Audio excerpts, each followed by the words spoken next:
This podcast was brought to you in part by Dragon Shield. Use code PLAYTOWIN5 at the affiliate link down below for 5% off to help support the show.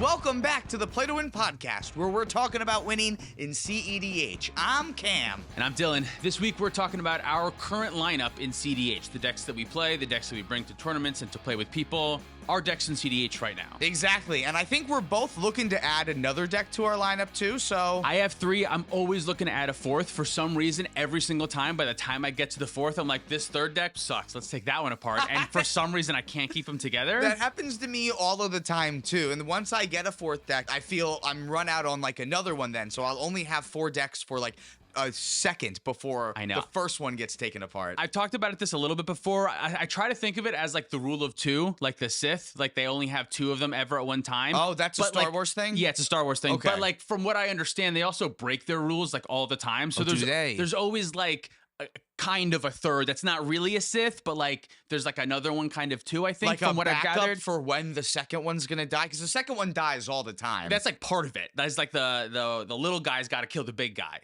That's how he becomes the big guy. That's like the cycle. That's why there's only ever 2. Right, that's what it is. I'm not a Star Wars fan. I could be getting part of this wrong. I don't know. In the prequels, though, like between Maul and then Dooku and then whoever else is in the... I guess it becomes Vader in the 3rd. It becomes... which 3rd?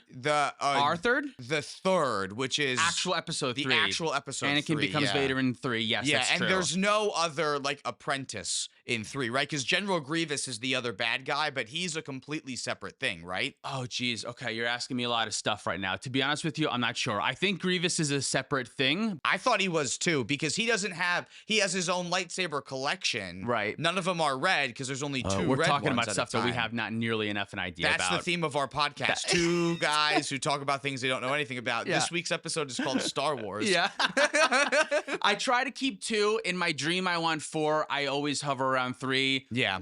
We can talk about our decks. Do you want to go first or should I? I'm going to go first. You this go time. first. I'm going to go first because I just made a big one change. Together. I made a big change. Yeah. I took Kenrith apart. Like rest I in was peace. saying. A moment for rest for Kenrith. Exactly. Yeah. Moment of silence. Moment of silence. I was gonna do the Jurassic Park theme song. Oh, but I'm not really a great whistler. Nice. You were a good music major. Kenrith is gone. Why is Kenrith gone? Give me the quick rundown. Because he fucking sucks now. Fucking sucks a little bit. Nah, he doesn't really. But the deck didn't perform super well at this past tournament like we talked about all last week. Yeah. And I'm really looking to speed my decks up a little bit too. The format speeding up. We want to speed it up along with it. I want to match it. Right, yeah. So if I'm not... I don't want to play something that's totally off meta now. If anything, I want to try to beat the faster meta and either play a stacks deck already, or I'm going to try to just be in the meta. And I think I want to be in the meta for now because we're not at the point where I think it makes sense to start metagaming for it. Yeah, that's true. Normally in the rock, paper, scissors, the combo decks beat the mid-range decks, the mid-range decks beat the stacks decks beat the combo decks. Exactly. In our cEDH, that's how it works normally. It's like the weapon triangle and Fire Emblem. Right, yeah. So for a while, stacks decks got a little bit popular, which means the Ristic Study mid-range decks got really popular. And I think the best way to beat that mid-range hell that we talked about a little bit is the turbo decks. Decks like Rogside that can win very quickly, but can also kind of hang if they need to a little bit later on. If you want to beat the aggro deck, play stacks, but I don't know if we have enough stacks pieces to truly be good. We've already kind of discovered that, like, in a 50-minute or 80-minute, how long is the clock for cEDH games? We were playing 80 minutes for this tournament. It can be kind of tricky for stacks decks to win in that amount of time. It kind of can be, yeah. I feel like you need to be more tempo stacks decks, like the way that Blood Pod would play, where you have an easy 1-card win condition that you can really easily tutor for and easily get to win under all of your stacks pieces too. You heard it here first. Blood Pod is the new meta buster. Good against the fast decks. You got that right. All right. Anyway, Kenrith is gone. It's a little too slow. What have you replaced Kenrith with? I put Blue Farm back together. Very original. Oh, very original. Yeah, I know. But I'm very excited about it this time for some reason. Good decks are good. They're more fun to play. I know a lot of people like to play their special decks, and that's great. Tymna and Tana is wonderful, but good decks are fun to play. Yeah, I feel like what I'm trying to do is right now I have 2 good decks. I have a fun deck, and I want another another fun deck, I think, is what I'm going to end up being at. Because I know Blue Farm, I always say, is one of the best decks in the format. Maybe not right now, but universally, like, it's always going to be good. Hard to dispute that Blue Farm is one of the best 3 decks at all times. A lot of the times it's the first of the best decks. Sometimes it's the second best deck, depending on your week or tournament. Yeah. But it's in that top 3 for sure. At least the pairing of Tymna Crom. Although this version I'm playing now feels a lot more like Blue Farm as opposed to like the mid-range versions. I basically took a look at the invitational winning deck list, and I said, all right, what cards don't fit my play style? And what cards do I think are only in here because they were playing at the Invitational? Okay. What did you come up with? So I ended up taking out a decent amount of cards. Let me pull up the list that they have real quick. Can you do a compare? Oh, yeah, I can do a compare. Moxfield is great. There's 9 cards that are different between my list and their list. Let's run through them. So a couple of them are lands. I added an additional land to the deck. 1 extra. Okay. I added 1 additional land. How many to the was it deck. running and how many is it running? Bailey's list has 27 lands, and I bumped it up to 28 lands. I don't know if that's right, but it just feels a little bit comfortable for like also being able to play in a long game too. Okay. So I threw in Sea of Clouds and Morphic Pool because I'm a big fan of the Battle Bond lands, and I really want these colors in particular now. You want blue. You want to make sure your land's tapped for blue. That's kind of the main focus. Blue, black is the most important, and my third most important color is white for sure. So that's why those 2 have made it in, and I'm not really looking for another one. Okay. And I cut Forbidden Orchard because I can't stand Forbidden Orchard. I'm that never going to fucking play card. it. Yeah. And then I also cut Sarah's Ascendant too. Trap card. I think exactly. I know it's really good with Tymna, but I have plenty of other creatures that are really good with Tymna, and I'm not necessarily worried about my life total. And if I am worried about my life total, I just know that ad nauseum is not how I'm going to win the game. You just pivot, right? Yeah, that makes sense. I mean, if you're expecting a turbo meta, you're not going to be the fastest deck. So that means you're not going to be the main attacking target normally. That's true. Yeah. Right? So you don't need the life gain as much, maybe? Yeah, I'm trying to like win second, I feel like. I'm trying to like help protect myself from losing early and then still be able to win second with the ability to win first too. Like, Yeah. I feel like this is a much more flexible spot to be able to do both things than Kenrith was able to. Kenrith does not have nearly as many turn 1, turn 2 winning opportunities. I wasn't playing ad nauseum. Yeah, the like deck your was just only too option slow. is like if you find Dockside Emil in your first 2 and then like it just makes enough. Outside because of that, like my opponents fed it a ton. right, yeah, like outside of that, Kenrith is not doing anything super impactful, at least in my experience on those first turns of game. But Blue Farm kind of is just like the same thing, but faster. Yeah, exactly. You have that option. What other cards have you swapped out? So I cut everything that is a color hoser. Interesting. So I cut Pyroblast, Red Elemental Really? Blast. I haven't been liking them as much. My always big love for them is that they also kill a Rhystic Study or Mystic Remoro after it's hit board. I love that so much about those cards. Yeah, I guess that's fair. They also counter Thassa's Oracle on the stack. I mean, so do a lot of other counter spells, but All my other hard counter- spells yeah. for creatures, not as many. I guess that's true. But it's okay. I mean, a lot of people do take them out. I see Yeah. it all the time. Maybe like the addition of Valley Floodcaller being in the format. Like if there's more things that I am going to want to be able to destroy that are in play, that might sway me to play one. Normally I've liked playing one of them instead of like both. But I don't know. There was some other interaction that I wanted to play instead. That's fair. Like I put in Cyclonic Rift because I like Cyclonic Rift just as like a really powerful card. Maybe I'm wrong. Maybe that's better for like when we switch over to a more Staxy meta and I need to actually board wipe. But if the meta is getting faster, maybe this isn't something that I want. So it's certainly something that I put in for now because it's on the chopping block since we're kind of like in between the slow and fast metas right now. I'm kind of looking to still be able to do both. I think that's why I wanted that as board interaction. Can I ask, do you have Into the Floodmaw in there, or was it playing that? Is Into the Floodmaw in this deck at all? Into the Floodmaw is not in this deck. What no. about Chain of Vapor? Chain of Vapor is in the Is deck. in the deck. Okay. If I need to bounce a non-land permanent with my Tymna deck, like I don't like the idea of giving someone like a blocker, I guess. Sure, it's a tapped fish. It's a tapped fish. For that, yeah, but then the next turn it's not tapped. Yeah, that's true. It's same thing with the Forbidden Orchard. Your same reasoning. You just don't want to give your opponents resources. I just don't want to at give any someone a cost. resource. That's Yeah, fair. a creature as a resource is a really good resource, so I'm trying not to do that. And then the other interactive spell I put in is Mana Drain because I can't build a blue. This is a me problem. Yeah. This isn't a learn something. Maybe the something you learn is don't do what I'm doing. But but the me problem is I need to be playing Mana Drain in my blue decks, and I love it.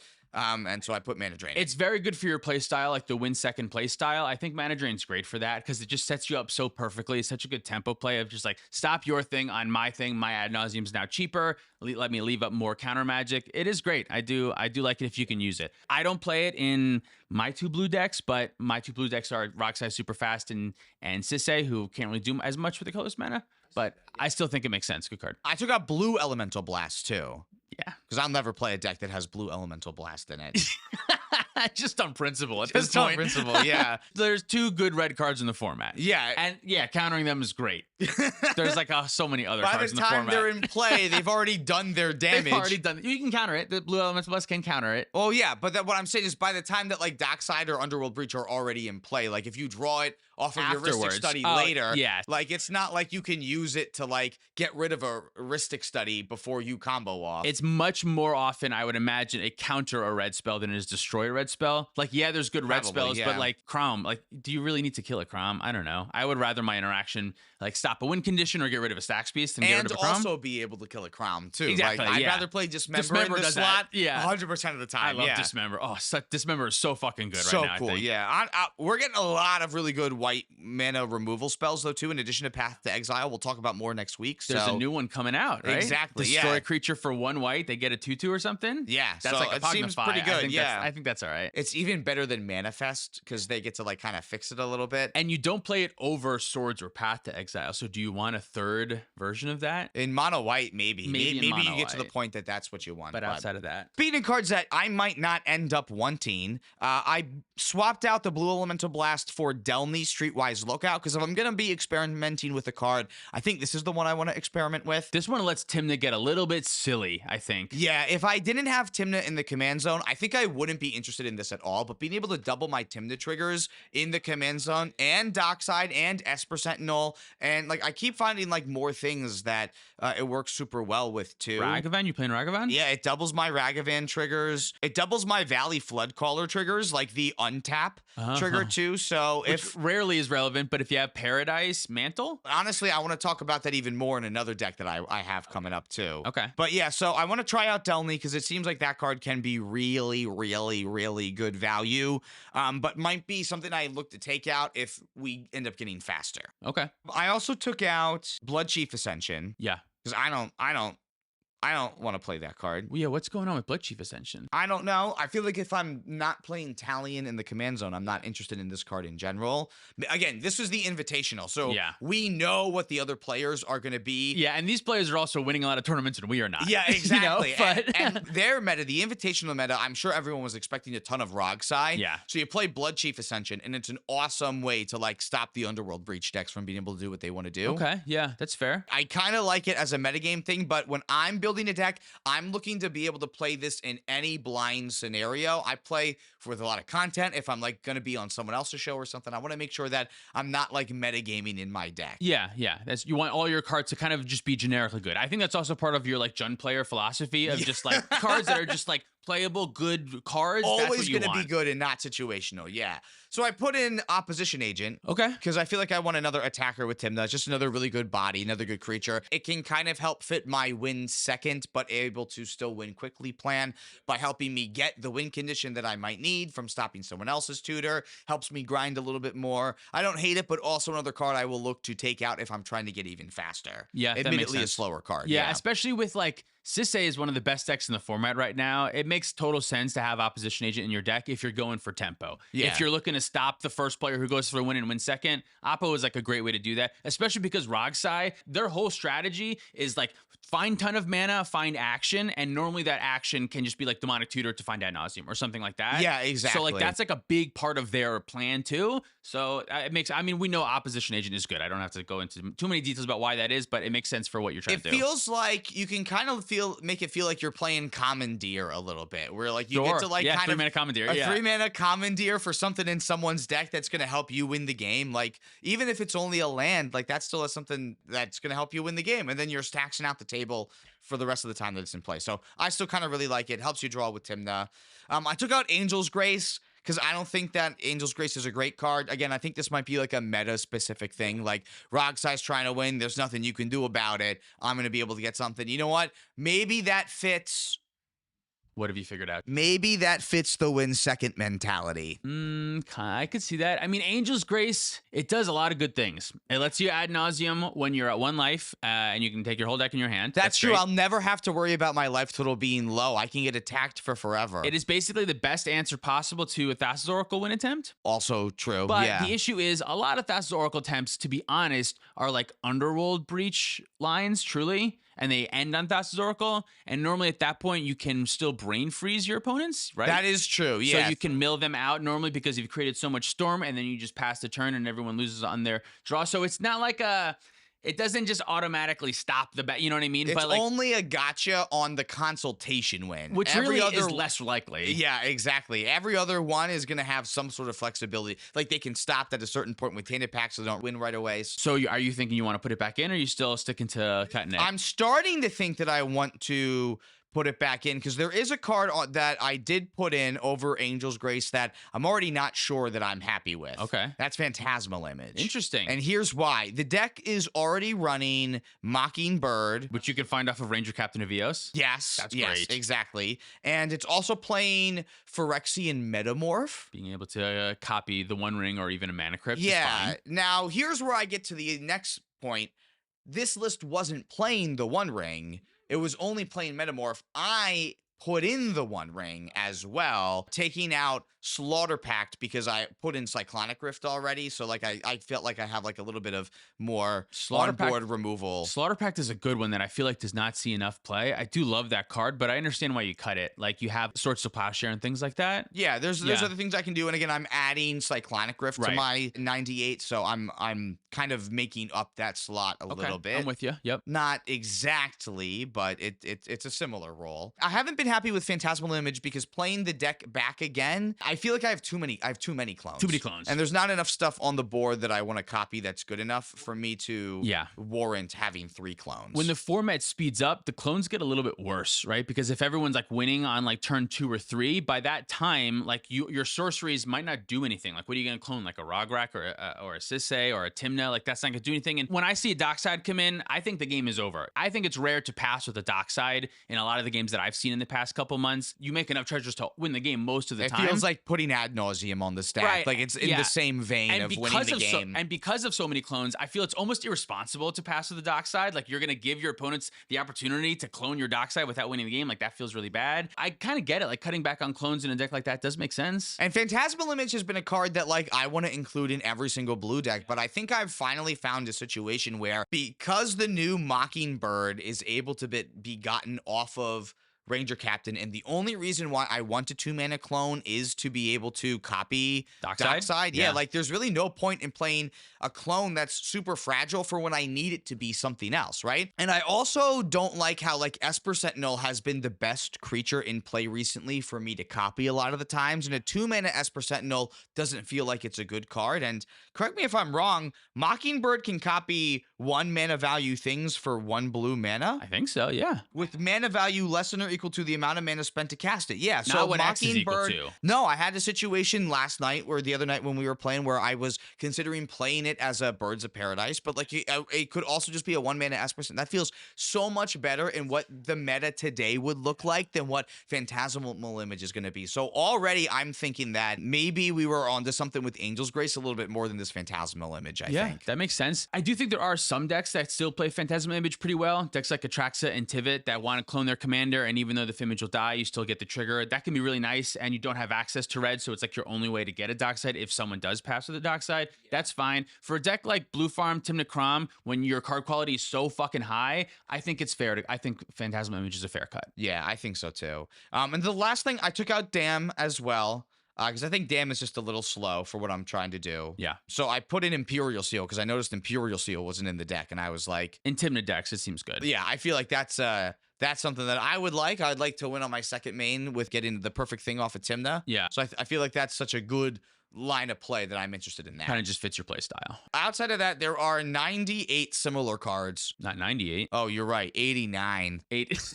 A little dyslexia there. Yeah, just a wee bit. So that means we're leaning a lot more into like Necropotence and the Valley Flood Caller now that that's out. Yeah, dude, the Valley Flood Caller, that to me has felt like one of the biggest shifts in cEDH in a long time. Oh, for sure. The fact that these Grixis decks now have Valley Floodcaller and Born Upon the Wind, as well as Necropotence and Necrodominance, like you have so many more opportunities, along with Final Fortune and even the other red extra turn spells. Like you have so many new ways to win on the stack, win in weird moments, win on the end step. And in cEDH, like winning at an unexpected time is so valuable, it feels like. Like being able to win over top of somebody's win, being able to win in somebody's end step or something like that. It just feels super important because everyone is kind of primed to win at all moments. It feels like from like turn 2 or 3 on, it seems like everyone's like always in such a good spot. So you never want to be the first one to punch. Last night, I think we were playing a game where you, I think once or even twice, cast Valley Floodcaller, someone tried to respond, and then like you're like in response, a Born Upon the Wind on top of the Valley Floodcaller, and then cast an Underworld Breach and try to win then. Well, it sucked because I knew that our opponent had Silence in their hand, so I'm like, I can still win around this. Let's do Valley Floodcaller and then Born, so that way I get everything. Like it's nice when you have multiples, and then that way you get into those God scenarios where you're just like, I got it all, and I can still win over all of your interaction too.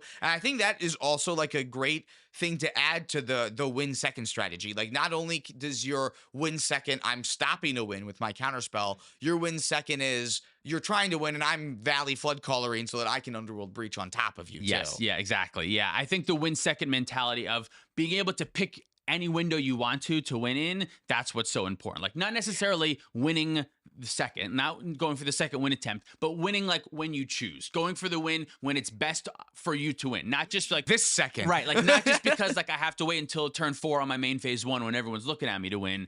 Being able to find a window somewhere else is super powerful, and Valley Floodcaller really helps you do that. Yeah, so I have not had the best record returning to Blue Farm quite yet, but this is a new style of Blue Farm that I was not similar to the last Blue Farm list that I was playing that was much more mid-rangey. So I feel like I'm still in scenarios where I probably should be going for it. I think I got to retrain my brain a little bit, maybe not be so afraid. Yeah. And just kind of take it from there. So I'm very excited to have it back together and to be getting back into the Blue Farm swing of things. Yeah, deck seems awesome. It's still good. I'm glad to have it in our play groups repertoire too, because it's one of the best decks. It really should be in our play groups repertoire. Really, it's surprising how few times Tymna has been on the channel. Like you and done well on the channel, especially. Yeah, well, for a while, the most it's been on the channel was when it was Opus Thief, and when it was Opus Thief, it wasn't a great deck. It was not good. No, not at all. Couldn't keep up with anything the rest of the format was doing. Cool. Yeah, Tymna great. We spent way too much time talking about that. Oh my god, let's talk about some of your decks. I'll go quick. I'm playing Sisay. It's good. Your turn. No.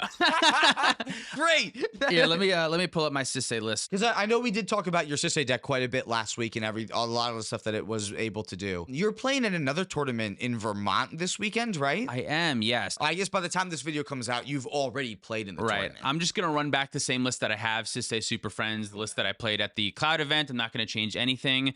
There are a couple cards that are like on my radar that I'm looking to change, so I can kind of go over those first. First one is Lavinia.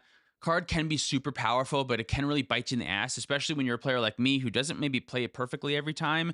There's a lot of situations when it's really correct to just not play Lavinia at all. Save it for like being a shitty silence sometimes. It can act more as that. Playing Lavinia, tapping out, passing, you really can't do that more than 0 times, but really like 1 time you can get away with. I remember at the cEDH tournament that we did at Cloud, you came up to me after a game and said, remember how after the last game I said that Lavinia is so good? Yeah. Yeah, I take it back. It sucks now, yeah.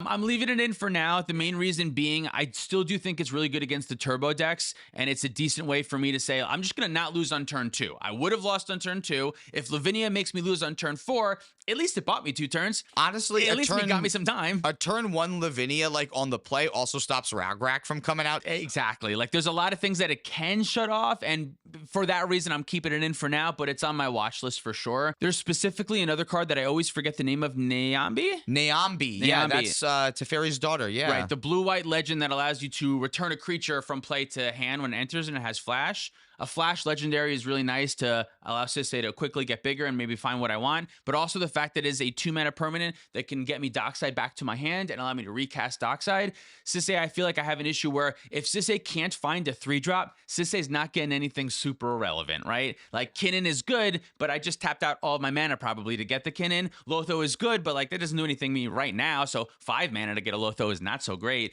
A lot of the options at 2 mana aren't so great. This one is like an option where like if Dockside makes enough treasure and I can find the Dockside, it can help me win the game off of a very small activation. And Sisay can get to 3 power pretty easily with just like a Ragavan or a Noble Hierarch's Exalted Trigger or something like that. That's a little bit easier. So I've been thinking about that one. Still for right now, I'm not including it, but it's like the highest one on my list. I like that. I would support that if you went that way. Yeah. Some other cards that I've been thinking about cutting are Oko. Oko is like a broken card, obviously, which feels really strange, but it's still like 3 mana removal. I love that it's 2 extra legendary boosts to Sisay, so it allows me to like get rid of the Dranith Magistrate, cast my Sisay, and win the game sometimes. In my mind, it's not a staple. It's not like a must include for the deck. It's good, but it's not a must include.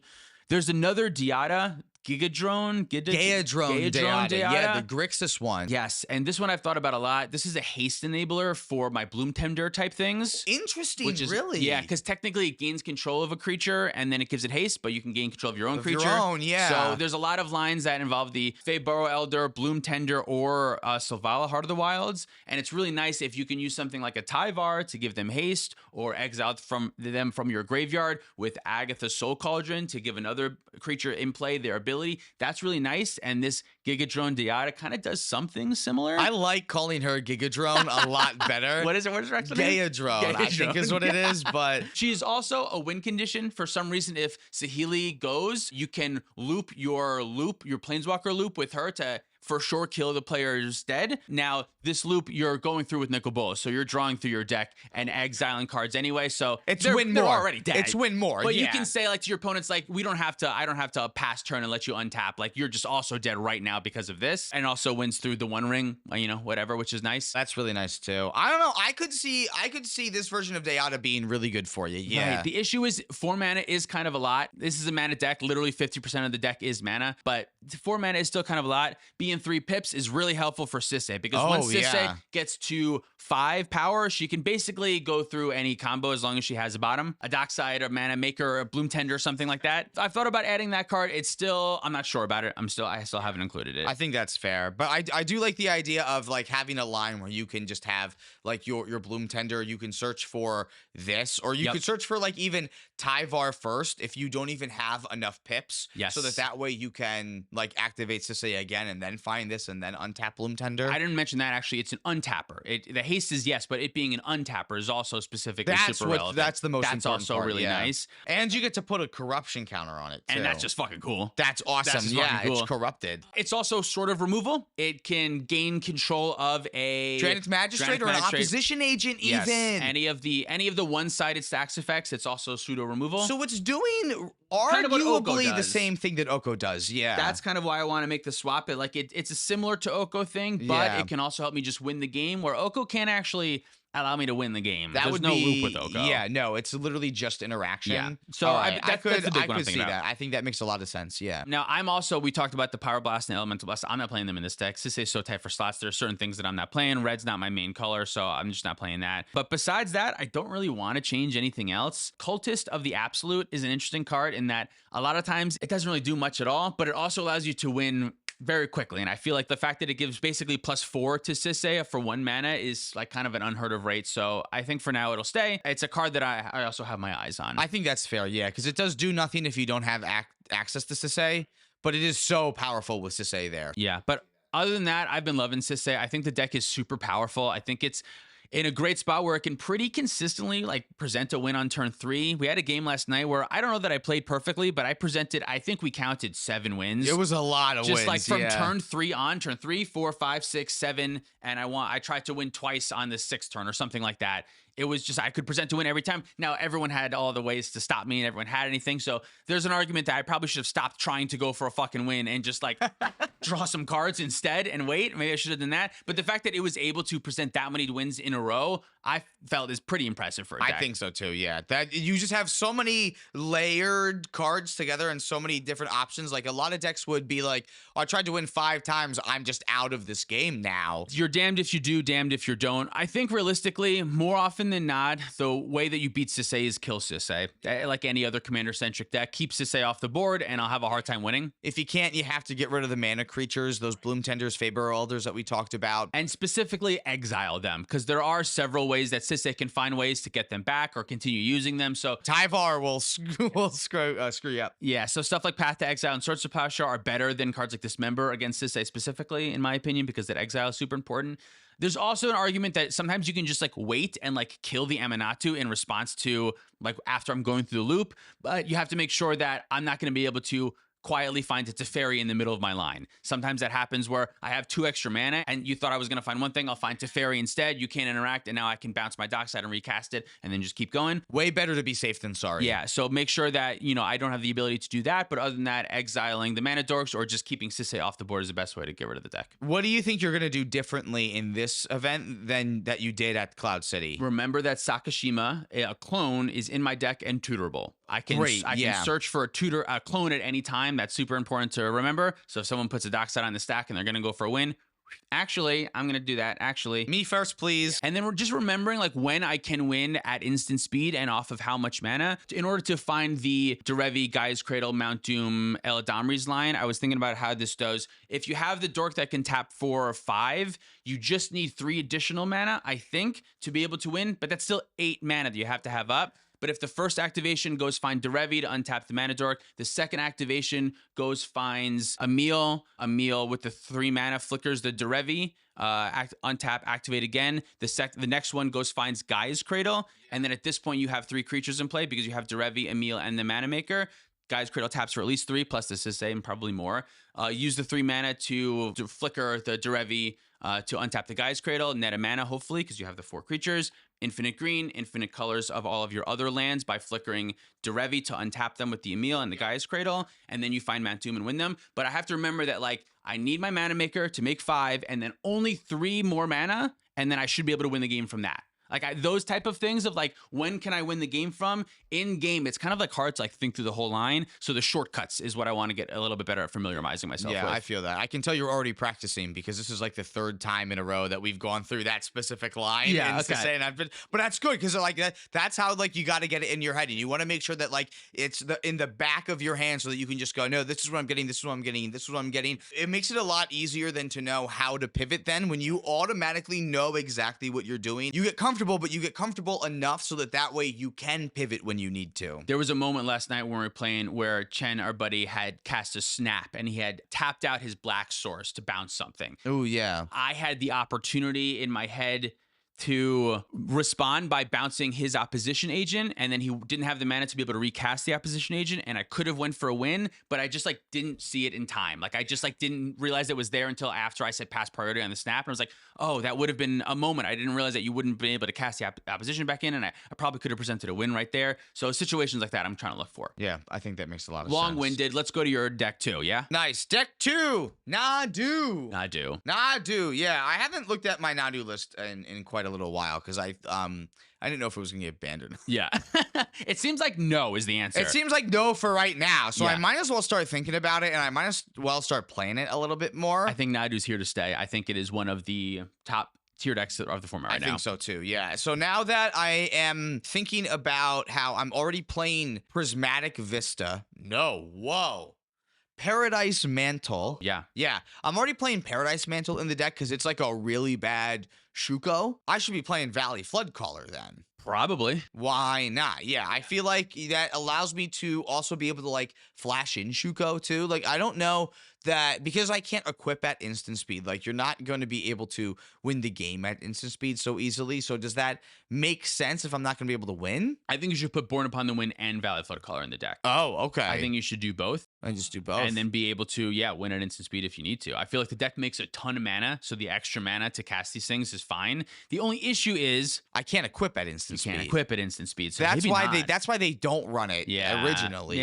Maybe not. I think for now, maybe not. Because you can't actually go through your main combo line at instant speed, even if you can cast stuff. Even like Unctus says activate at sorcery speed. Yeah, I would say no. I don't think you should include those cards yet. But I do think Nadu is crazy, very powerful. Top. Do you think it should be banned?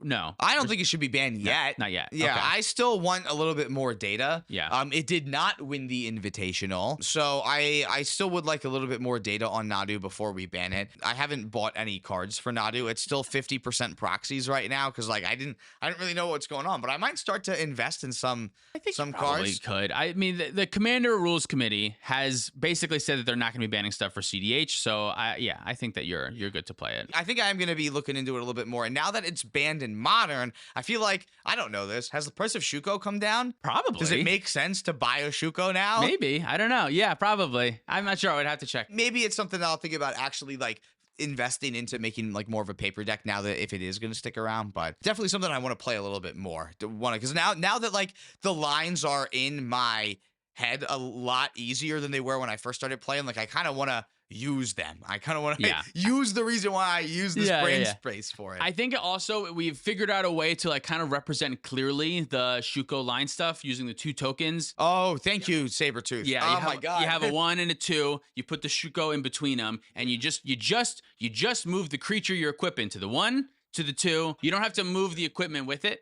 Right? We know what you're doing. You don't have to move the equipment every time. And every time I make a new, I've started keeping my whole pack of tokens just like out in my hand with me, and not like, don't ever put them back. Yeah, you're gonna use them again. And I think that makes it a lot easier now that we know the line. And we also know when we're dead a lot of the time. Okay, you have Scoot Swarm, you have a 0 equipper, you have 2 mana or 1 or done. Or whatever. Even I got into a spot the last time that I was playing it that I had Springheart Nantuko, which is not a guarantee, but then I found Field of the Dead, and then I was like, now each land I'm gonna play is gonna make me 2 creatures, and that's basically like building my own Scoot Swarm at that point. So I just need to find like a tutor or a something, and I showed them a clone in my hand so I could reset all of the creatures in play too. And at that point, I think again, you got to know when to scoop if you're playing against Nadu in that scenario. There's a certain point when like they have 30 creatures and they have a clone and they say, I'm going to do this again, and then 30 creatures means 60 more looks. You would have interacted if you had something by then. That's the whole deck, right? But it does have a little bit of the Gitrog monster of like, it's not a definitive loop. You don't just pick up your deck. You do a lot of steps in between picking up your deck. A lot of steps in between picking up your deck. But it's also a lot more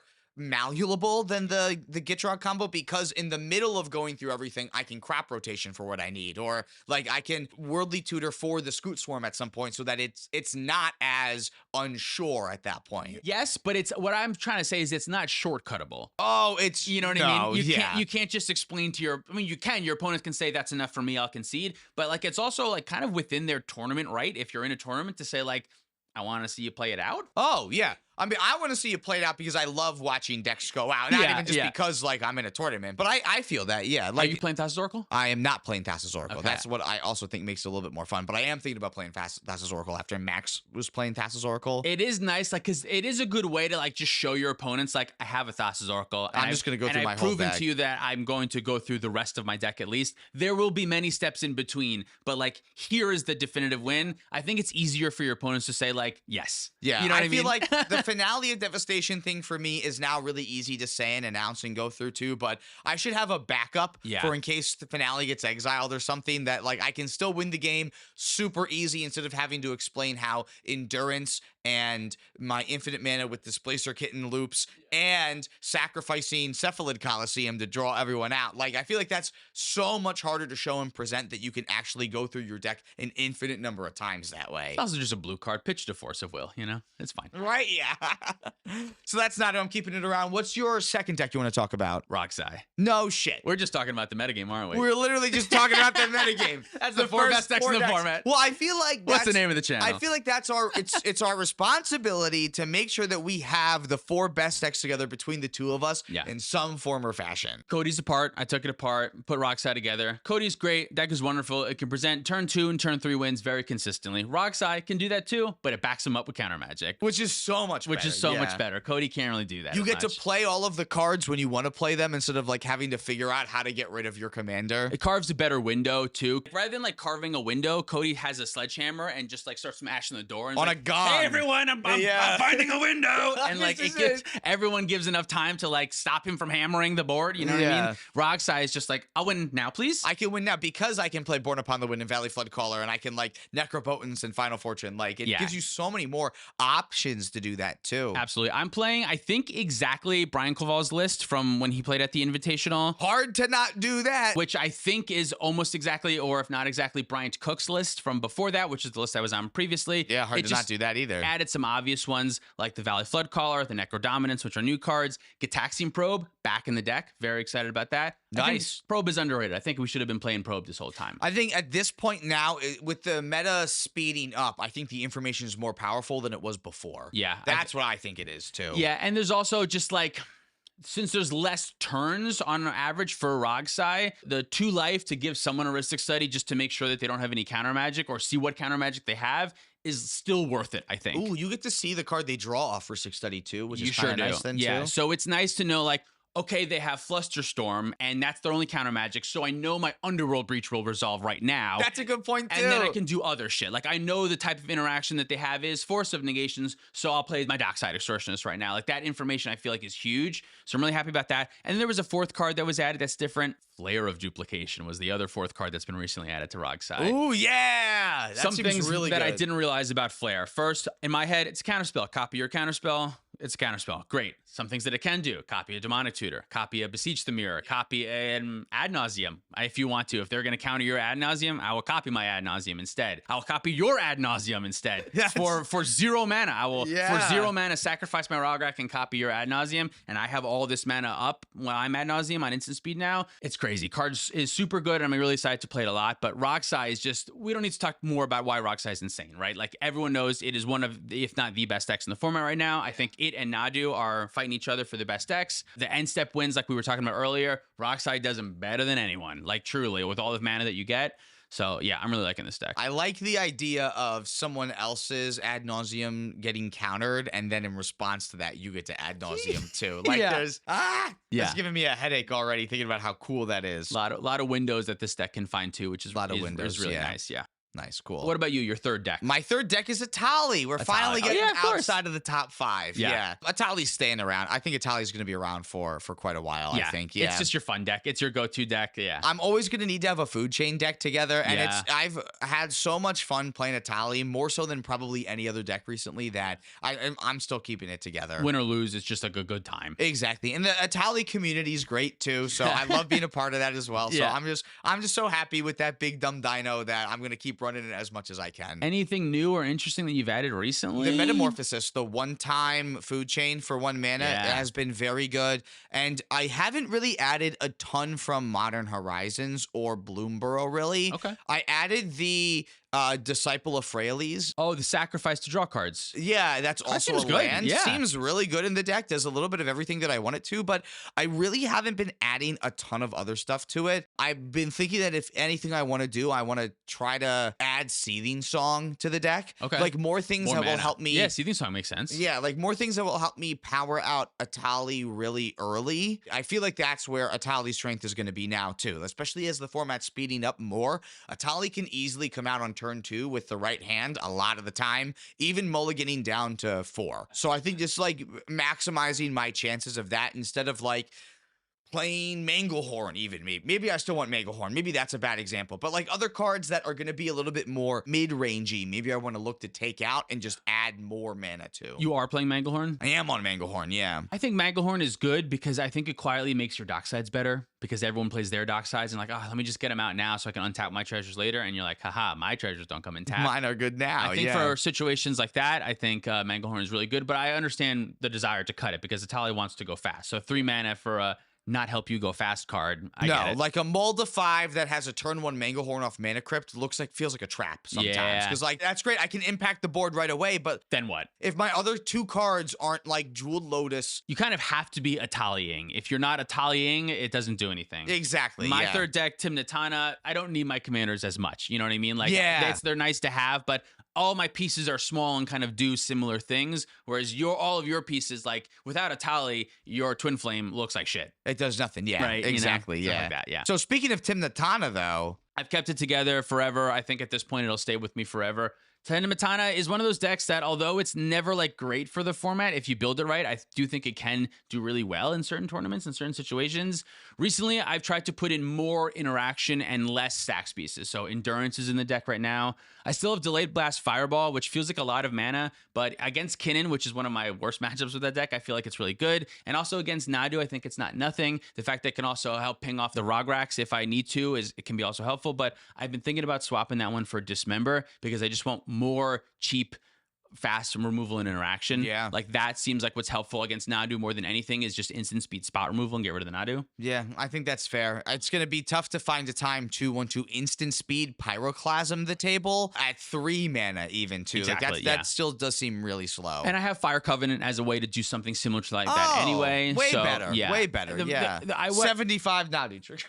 Yeah, right. The main thing that I like about it specifically is like what I want out of this deck is like the Jund philosophy. Like all my cards have to represent more of my opponent's cards. So Delayed Blast Fireball, getting rid of 4 or 5 things is extra good in my deck because I can utilize that, I think, better than like fast combo decks can. Like, yeah, combo decks get rid of 4 things, but like they don't care about 2 of them, and it doesn't really matter. They just want to win the game. I took it out of Etali because it doesn't do anything. Yeah, it's not really. It's great if I like spin into it off of Etali, but I can't even do that. I can't really even realistically cast it from exile. Like that's not something I can do. No, I don't think it ended up being that great of a cEDH card. I don't think. So I think I'm gonna cut that one for Dismember. But besides that, I'm really happy with where the rest of the deck is. I love the Angels, Shalai, and Garda. 4-mana Angels are really nice that they protect my team. Also being like flying beaters that help me put pressure on my opponents, and attack with Tymna is really nice. Are you on Drana and Linvala? I'm on Drana and Linvala also. Less 6 drops, no more 6 drops in the deck, but more 4 and 5 drops that are good. More things like Wandering Archaic and Tender Shoot Dryad that can get a lot of value over the course of turns. Really Dryad. Yeah, things like Solitude and Fury that can be free interaction early, but can also just like help be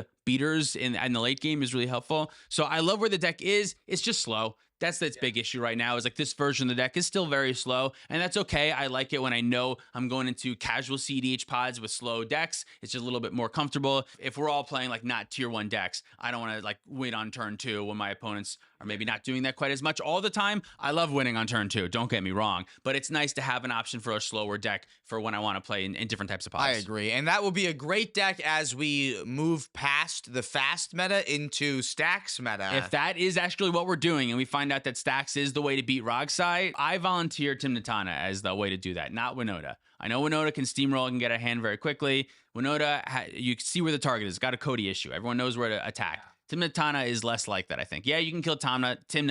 Don't kill Tana. Who cares about Tana? You can kill Tymna if you want, but it's really the other stuff that's getting you. Yeah. So yeah, that's my thoughts for right now. I want to build a 4th deck. I don't know if I'm going to fucking get there. Honestly, dude, me neither. Because, well, I thought I wanted to build a 4th deck, and then I thought I wanted to take Nadu apart, and now I'm like, I think I'm keeping Nadu together, and I just need a 4th deck. But I want to make sure that it's like a fun deck. Like, I want a fun deck to play. I've been looking for something like that, something in the same realm of Tymna and Tana, something that's not the best deck in the format. Some thoughts for me are Yuriko is an old love of mine that I would love to bring back. That definitely got a lot of boost recently. We've been talking about Yuriko quite a bit. Stuff that I've played in the past that I really like the Shark. Brawlin' and Shabraz? Oh, wow. Is the one that I think is kind of interesting. I don't know. I probably won't put that one together, but having big flying creatures in the command zone feels kind of great in like a slower feel, like if I'm doing for something like that. Yeah, but also being able to like side pocket into an intuition line also seems pretty cool. Yes, exactly. So that one's high on my list. And then I'm always looking at kind of the Rakdos commanders, specifically the new Rakdos looks like pretty good. Nixilis seems like he's also a good option. So I might look into something like that for my 4th deck, but I'm not sure. Nothing's like pulling me really yet out of those. Those are just like kind of, so I don't want to like really do it until like I'm like gung-ho about an option. I haven't quite found it yet. Yeah, I know Nadu is a very new commander, but I'm also kind of hoping that Duskmourn has a new commander that I really want to put together. Duskmourn seems really good. It seems so fun. So many cool big demons and stuff. Like, yeah, I think there's going to be a lot of cool stuff. It seems like there's a lot of cool stuff so far. At the time that we're recording, we haven't seen everything quite yet, so I'm still hopeful that like maybe there's something else that's out there, but nothing so far has been like, oh, I want to put this together permanently. But sometimes I build decks for the channel, and then that's when I figure out that I really, really like it and want to keep it together. So, did we know Nadu was going to be as busted as it was when we built it for the channel? I did, yeah, because I played against it on a play day, and it crushed me. And while I was losing to it, I texted you and I said, dibs on Nadu. And You were like, okay. He's like, sure, yeah. What could go wrong? How bad could it be? Yeah, really. But Nadu's good. So what about you for a fourth deck? Do you have something in mind? No, not yet. Magda keeps popping back into my head, and if we're going to speed up, I'm going to be a little bit more interested in Magda, but I'm not sure I'm there quite yet on Magda, especially after not seeing her a ton over the summer. Like, I don't know if she's actually in as good of a spot as I thought that she was. Yeah, that's Otherwise, I'm starting to think maybe I want to scroll, like, really far down on some of these websites and seeing like what kind of like weird off the wall stuff, more off the walls. I've always been thinking about Marnius Calgar as a deck too, just because I've never wanted to play Tivit. So yeah, so I don't know. I think it's still pretty wide open. I think I got to play a couple more games, see what other people are doing to innovate after we got like more Valley Floodcaller stuff, Bloomburrow cards, and like seeing how more of these Modern Horizons cards continue to unfold in the format too. Yep. I think we're gonna find over time that we missed some other things probably, and there's some secret sleepers in Modern Horizons that are going to end up making a big impact in cEDH. Yeah, so I don't know when my fourth deck is coming together, but hopefully soon. Hopefully soon. If you have any ideas for fourth decks for us, let us know. Until then, thanks so much for watching. What do I say? If you want to support us directly, you can follow us on Patreon. Like who, Dylan? Like our $100 patrons. Funko K, Sparky B, Insomnia, SC Phillip, Holden Grumpy, Gecko21, Caleb Ritchie, Zach Hartley, Reactive, Sean in the Ice, Mark Cirillo, Stormageddon, Luke Cook, Demon of Rosgrees, Peter Stewart, Cornell Wild, Uncle Butts, Nick Foles Godo 9, Kwaja A. Hamid, Lauren Connell, and Baby G-Bus. If you want to pick up any of our merch, you can do that at playtowinmtg.com. Thank you to Dragon Shield for supporting the show. Use our affiliate link and code PlayToWin5 for 5% off your orders there. Follow us on TikTok, Twitter, and Instagram for more content. Thank you so much for watching. See you next time. Roy Turner, Orjan, Mystic Muffin Man, Jacob Bauer, Tyler Watson, Zachary Coulson, Tyler H., Mallcraft, Jabaha, Mace the Ace, Dalton Poteet, Hobogos, Justin, Man Solo, Jacob Depp, Jan Wildfang, Thomas Bueno, and David Nelson. I was watching One Piece yesterday, and someone said that he's gonna wreck it, and that's all I could think about.